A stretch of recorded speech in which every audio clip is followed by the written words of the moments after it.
Sasquatch Shadows. A Missouri enigma. The camera sweeps over a fog-draped Missouri dawn, where the current river carves a sinuous path through a labyrinth of dense forests and rolling fields. Deer drift like specters through the mist, their breath clouding in the chill air, their eyes glinting with an uneasy awareness. Cattle huddle beneath gnarled cedars, their low moos swallowed by the vastness of a 500-acre farm that pulses with an eerie, unspoken tension. The air is thick with the scent of damp earth and pine, but beneath this tranquil surface lies a darkness, an unseen presence that leaves death in its wake, and questions that linger like shadows in the fog. My name is David Paulides, and for over 2 decades, I've chased the unexplained. Vanishings in national parks, encounters with creatures science denies, and stories that challenge the very fabric of our reality. Today, I'm taking you deep into the heart of the Ozarks, to a farm where a man named David and his wife, Linda, have stumbled into a mystery that defies logic, chills the blood, and demands answers. What's out there in the Missouri wilderness, and why won't anyone talk about it? The call that shook my world. It began with a phone call that cut through the noise of my day like a cold wind through the trees. David, a farmer I'd never met, spoke with a voice heavy with unease. Each word measured, but trembling with an undercurrent of dread. "Something's killing my animals," he said, his tone raw and urgent, as if the words themselves were a confession he'd held back for years. Deer with broken necks, stacked in piles like trophies. Game cameras ripped from trees and tossed like toys. Whistles in the dark that make my cattle run in terror. I've heard stories like this before, too many to dismiss. From the misty trails of the Pacific Northwest to the shadowed ridges of the Appalachians, but this one carried a weight, a raw intensity that gripped me, pulling me into a puzzle I couldn't ignore. He described a pattern: precise, brutal deaths, strange signs in the forest, and a wall of silence from those who should care. We spoke only once, but his voice stayed with me, echoing in my mind like a warning from the wilderness, a call to action I couldn't refuse. I packed my gear notebooks, filled with years of notes, cameras, to capture the truth, and a lifetime of questions that have driven my work with Missing 411 and the North America Bigfoot search. I drove 2 hours south from my base near the current river into a wilderness that felt alive with secrets, its forests whispering tales of the unknown. As I pulled onto David's property, the air grew thick, heavy, with an unspoken presence, as if the land itself were holding its breath. The forest loomed, its edges sharp against the fading light, branches swaying like sentinels guarding a hidden truth. David greeted me, a weathered man with calloused hands and eyes that had seen too much, eyes that carried the weight of 6 years of unanswered questions, of nights spent listening to sounds no human should hear. Over the next few days, he led me through a landscape scarred by inexplicable events, each one more disturbing than the last. This is his story, raw and unfiltered, captured as it unfolded in the shadow of the Ozarks. Buckle up, because what you're about to hear isn't just a tale, it's a challenge to everything you think you know. The killing fields. A gruesome puzzle unfolds. David and Linda bought this farm years ago, envisioning a quiet life, raising cattle and tending fields. The land was a dream. 500 acres of fertile meadows, dense woods that stretched into the horizon, and a creek that sparkled under the Missouri sun its waters whispering secrets of the ages. But within months, their dream turned into a nightmare that would haunt them for years. A darkness that seeped into their lives like the fog that cloaked their fields. It started with the deer. David told me, his boots crunching on frost-covered grass as he led me to a hillside overlooking what he calls the killing zone. I'd find piles of them, 7 to 12 at a time, stacked like someone was sitting down to a feast. Their necks were snapped clean. Not blood. No. Claw marks. No bite wounds. Just dead?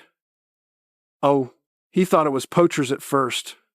Maybe, neighbors hunting illegally on his land, their rifles echoing in the distance. He changed the locks on his gates, confronted relatives with stern words, even ran off locals who used his property as a shortcut to their cabins, their tires kicking up dust on the gravel road that wound through his fields. I thought I'd stopped it, he said, his voice low, eyes scanning the tree line as if expecting something to emerge from the shadows, its presence palpable in the stillness. But the killings kept coming, and they got worse, more frequent, more brutal, more deliberate. He showed me the killing zone, a 60-acre field bordered by thick woods, where the carnage was relentless, a silent battlefield, marked by death. The ground seemed to hold the memory of those kills. The grass flattened in patches where bodies once lay. One memory haunted him above all. A young doe, its head torn off. One side of its face, stripped of flesh, lying 30 feet from its body, as if tossed aside like a broken doll. The ground around it was untouched. No tracks. No blood. No sign of a struggle. Just an eerie stillness that felt wrong. Another time, a 175-pound hog lay dead in the open, its neck broken in 2 places, its head nearly severed, the earth beneath it pristine, as if the kill had happened in a vacuum. Calves, some weighing 600 pounds, met the same fate. Their necks twisted with a precision that defied nature, their bodies left to rot until they vanished entirely. Not a bone left behind. As if the earth itself had swallowed them, even the buzzards didn't touch them at first. David said, his voice heavy with disbelief. They'd wait until the bodies started to stink. Then they'd come, but by then, something else would take them. Bones and all. I pressed him. What did the authorities say? David's face darkened, his jaw tight with frustration that had simmered for years, a fire fueled by dismissal and silence. I called the game warden over and over. They said it could be a cougar or a bear, but those leave marks, teeth, claws, something, these had nothing. Most times, they wouldn't even come out.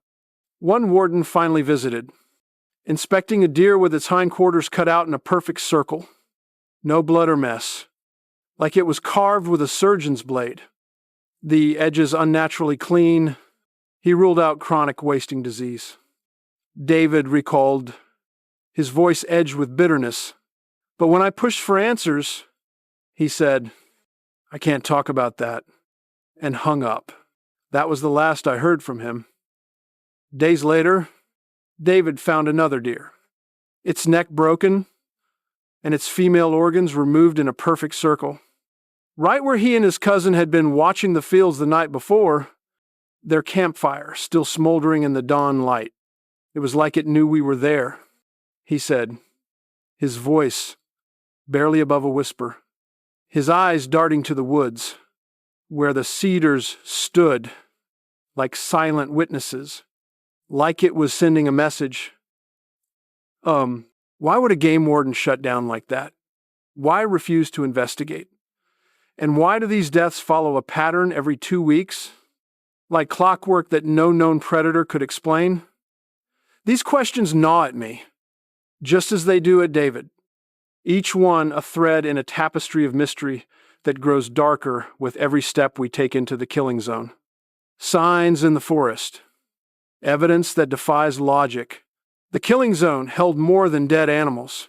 It was a canvas of inexplicable signs, each one a piece of a puzzle that refused to fit. David led me to a cedar tree. Its tallest trunk snapped off at 12 feet high. The break clean and unnatural, like it was twisted by a giant's hand. This wasn't wind or lightning, he said, running his fingers over the splintered wood, still green and sappy. The sap clinging to his skin like a warning from the forest. And it wasn't just one tree. He pointed to a 200-yard stretch of forest, where every tree, hickory, oak, cedar was broken at the same height, a line of shattered branches, stretching into the fog like a scar across the landscape, a silent testament to something powerful and unseen.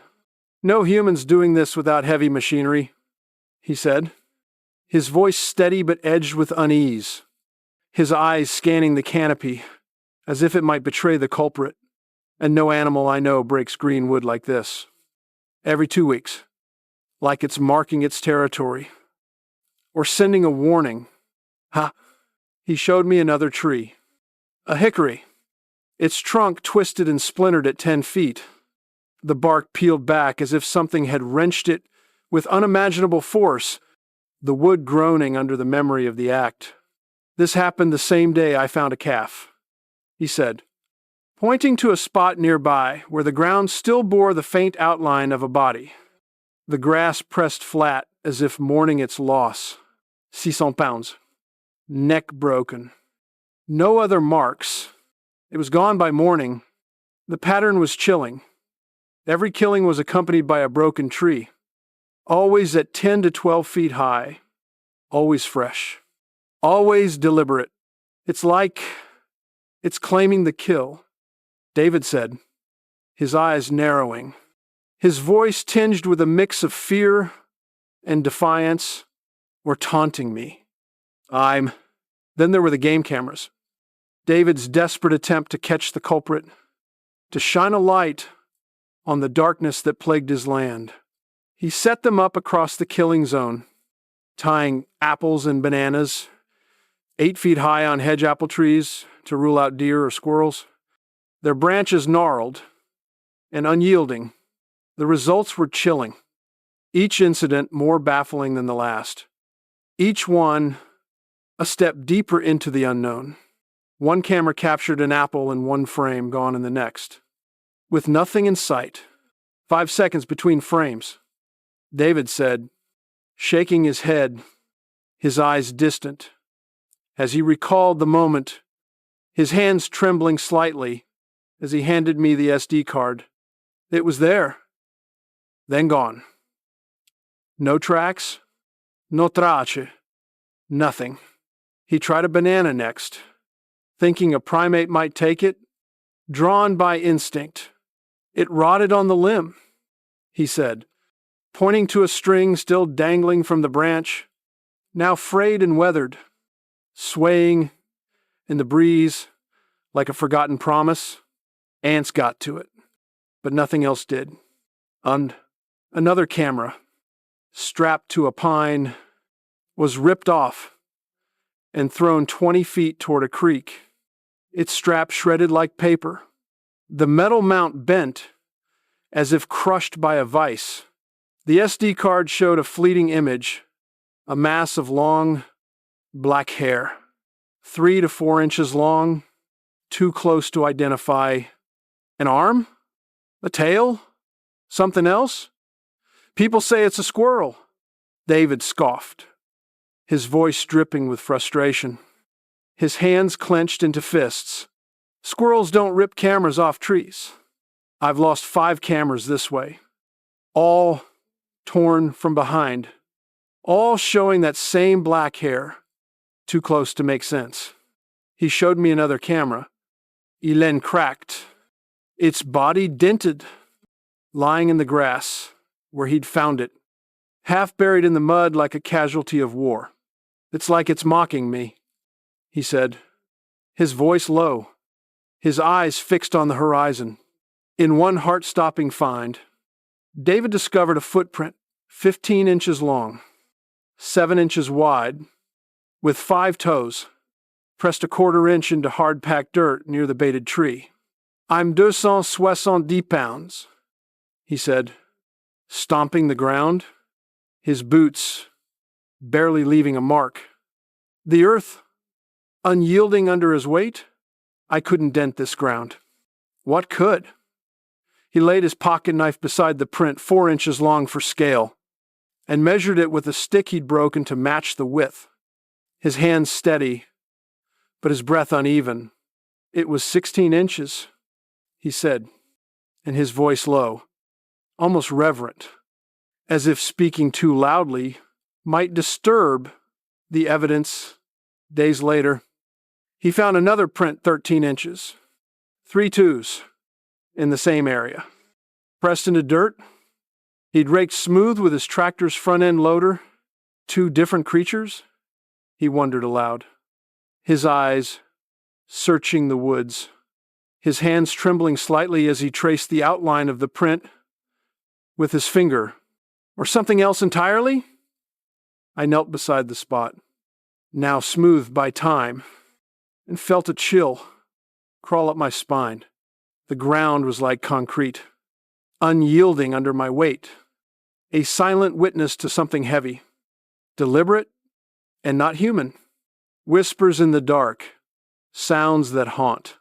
The physical evidence was striking, but the sounds were what kept David awake. His nerves frayed by the unknown, his nights haunted by the unseen.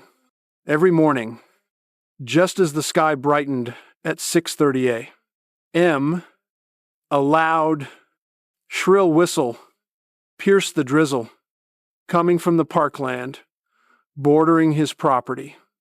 A wilderness riddled with caves and bluffs that stretched for miles, their entrances hidden by summer's foliage, but visible now in the barren chill of early spring. Moments later, a single, deliberate tree knock echoed from the hilltop, as if answering a call, the sound sharp and resonant, cutting through the stillness like a gunshot.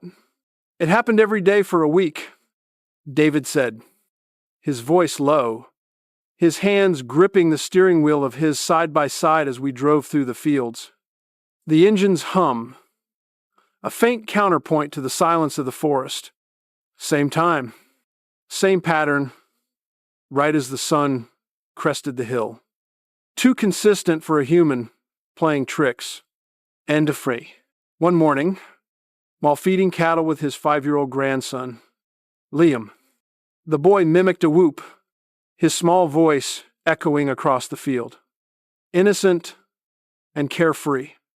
A child's playful call to the world. Instantly, a deep, guttural whoop answered from the cedars. So close, it raised the hairs on David's neck, the sound reverberating like a primal challenge that seemed to shake the very air. The cattle stampeded, running 200 yards to the fence, circling in panic, their eyes wide with terror, their hooves tearing up the earth in a desperate bid to escape. Those cows know something's out there, David said, pointing to the valley where they now refused to go, even to drink from the pond that once drew them, its surface, now, still, and unvisited. They stay close to the house now, won't venture out at dusk. Not even for water. I asked if he'd heard anything else. He nodded, his face pale, his eyes haunted by memories he wished he could forget. One night, in pouring rain, I heard 2 voices whistling back and forth, like hunters, signaling without words across the creek, their calls sharp and deliberate, moving through the darkness. The deer, raccoons, even the bugs, they all went silent. When it's so quiet, it hurts your ears. You know something's wrong. Another incident chilled him to the core. A moment that still woke him in the dead of night. His heart pounding. A friend of his son, a deputy sheriff named Mike, was hunting near the killing zone, tucked between two fallen trees by a dry creek. Bank 14 feet deep. A natural fortress of earth and shadow, armed with a crossbow and two 9mm pistols, one in his boot, one across his lap. He thought he was ready for anything. His training as a lawman giving him confidence. Before dawn, in a downpour that masked all sound, something approached, circling him with heavy, deliberate steps that shook the ground. Each one a pulse of dread that tightened his chest. It let out a growl so deep it rattled his bones. A sound with lung capacity no human could match. A primal roar that seemed to come from the depths of the earth itself. He said it was like nothing he'd ever heard. David recounted, his voice dropping to a whisper, as if speaking too loudly might summon it from the shadows. He didn't shoot, said his weapons wouldn't do a thing. He grabbed his four-wheeler, loaded his gear in a blind panic, and tore out of there. The rain lashing his face, the growl echoing in his ears. Didn't come back for a year. When he tried again, it ran him off again. He doesn't come here anymore. I won't even talk about it. Just shakes his head and walks away. Escalation and strange lights. A deeper mystery. The more David investigated, the worse it got, as if his efforts to unmask the culprit only provoked it further. Trail cameras seemed to enrage whatever was out there, as if it sensed his attempts to capture its image, to expose its existence. I put up 8 cameras at one point, he said, his voice heavy with frustration, his eyes scanning the woods as we stood in the killing zone, and the killing spiked. It's like it knew I was watching, like it was playing a game. One camera, mounted 6 feet high, was torn off, leaving a chunk of hide and long black hair caught in the metal mount. Embedded in a way no small animal could manage. No squirrel did that, David insisted, showing me the spot where hair still clung to the screw, coarse and dark, glinting in the fading light like a relic of something ancient, and no humans reaching up there without a ladder. I touched the hair, feeling a shiver crawl up my spine. It was thick, matted, unlike anything a squirrel or bear could leave. Its texture alien on my fingers. Then came the lights. Moments that pushed the mystery into stranger, almost otherworldly territory, where the line between reality and the impossible blurred. One foggy morning, as David fed the deer, he saw golf ball-sized orbs dancing above them, moving like a swarm of bees, their glow pulsing in the mist, casting faint shadows on the grass before vanishing without a trace. The deer didn't react, he said, his voice unsteady, his eyes fixed on the spot where they appeared. Now, just an empty field, bathed in pale light. But I know what I saw. They were there, then gone, like they were never real. Another night, a light brighter than the moon set off a trail camera, washing out the frame with an intensity no flashlight or car could match. It wasn't a hunter, he said, his voice firm but tinged with unease. It was too bright, too steady, like it was alive. He showed me the image, a white-hot blur that seemed to pulse with energy, the edges of the frame distorted, as if the light itself had warped reality. After that, the killing stopped on his property, but 3 days later, a neighbor, 5 miles down Logan Creek, reported deer with broken necks, their bodies left in the same eerie pattern. Their necks snapped with the same chilling precision. He wouldn't talk about it. David said, his voice heavy with resignation, his hands clenched, as if holding back years of frustration. Nobody wants to.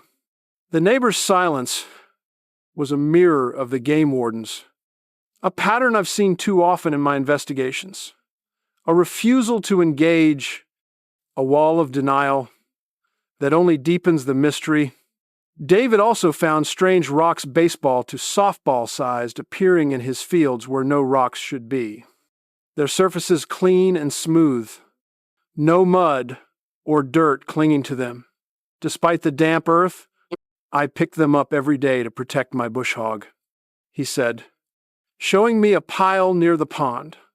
Each rock, glinting in the sunlight, as if placed with care, they keep showing up, right where I feed the deer, where I drive my side-by-side every day. No humans tossing rocks like that. Not every day. Not in the middle of a field with no tracks. He kicked at the ground, revealing hard-pecked dirt, untouched by tire marks or footprints. Was something placing them there, marking its presence? Or was it something else, something beyond our understanding? A signal from a world we can't see? A neighbor's secret? Echoes of the unknown. David's neighbors, George and Lily, shared a story that added a haunting layer to the mystery, one that sent chills down my spine and forced me to question the boundaries of reality. In the early 1,970 seconds, they saw a metallic craft land in their field, just 100 yards from their house, a quarter mile from David's farm. No doors, no windows, just lights. David recounted, his voice dropping to a whisper, as if speaking it aloud might summon something from the shadows, as if the words themselves carried a weight too heavy to bear. It sat there, glowing with an unnatural light, pushing like a heartbeat, then vanished without a sound. George walked to the barn to get a closer look, his heart pounding, his boots sinking into the damp earth, his breath catching in his throat as he peered into the darkness. But he saw nothing. No beings. No tracks. Just an empty field where something impossible had been moments before. After that, they never let their grandkids play in the woods, keeping them close to the house, their fear unspoken but etched in their faces, a silent pact to protect their family from the unknown. They never told the kids why. David said, his eyes distant, his voice tinged with a mix of awe and dread, but they knew something was out there. Something they couldn't explain. Oh, could these events be connected? Why do strange phenomena cluster in this remote corner of Missouri, where caves riddle the bluffs, their entrances hidden by summer's foliage, but starkly visible in the barren chill of early spring? The current river? Just 3 miles away. Snakes through untouched wilderness, teeming with wildlife deer, elk, hogs, turkeys, armadillos, even the elusive honey badger, and a creature so fierce it could challenge anything in these woods. This land is a buffet, yet something seems to dominate it all. Something that drives even the hogs away when it's near. Their rooting silenced, their presence erased. I'm not saying it's aliens, but I'm not ruling anything out either. The patterns are too consistent, too strange to dismiss as coincidence, too vivid to ignore. The USDA encounter, a glimpse of truth. David's frustration with local authorities grew, a simmering anger born of years of being dismissed, of being told his fears were imagination, his evidence meaningless. He called game wardens repeatedly, begging them to investigate, but most refused to visit, offering excuses about cougars or bears that didn't match the evidence. Excuses that crumbled under scrutiny. One warden finally came, inspecting a deer with its hindquarters cut out in a perfect circle. No blood or mess. Like it was carved with a tool no animal could wield. The edges unnaturally clean, almost surgical. He said it wasn't chronic wasting disease. David recalled, his voice edged with bitterness. His hands clenched, as if holding back a tide of frustration, but when I pressed him, he shut down, said, "I can't talk about that," and hung up. That was it. Why the secrecy? Why the refusal to engage? The warden's silence was a mirror of the broader pattern I've seen in my investigations, a wall of denial that only deepens the mystery. But one official broke the mold, a beacon of hope in a sea of dismissal. After years of ignored calls, David contacted the state, and they sent a USDA agent, a young man in his 30s with a willingness to listen, a rare ally in a world that seemed determined to look away. I took him to the killing zone, David said, his voice softening at the memory. His eyes brightening with a flicker of hope, showed him the broken trees, the footprints, the deer with snapped necks. I showed him the hog, 175 pounds, its neck broken in 2 places, lying in the middle of a field with no tracks around it. I showed him the calf, cut open from shoulder to gut, its heart and lungs removed with a precision that looked human, but no human could do that. Not out here. Not like that. The agent took photos, asked questions, didn't dismiss him, his notebook filling with notes as he listened to David's story. As they returned to his truck, he turned to David and said, "You've got one of those things that don't exist. People talk about them, but nobody believes." The agent offered a plan. Bait the creature with mash, a byproduct from beer production that hogs. And supposedly these creatures love. He said he could get me pictures.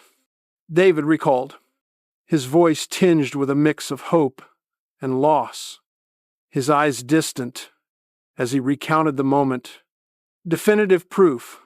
He knew these things loved that mash. He said he'd seen it before in other places he couldn't talk about. His voice dropping like he was sharing a secret he wasn't supposed to know. But before he could deliver, the agent was transferred to another state, his departure sudden and unexplained. I got his number.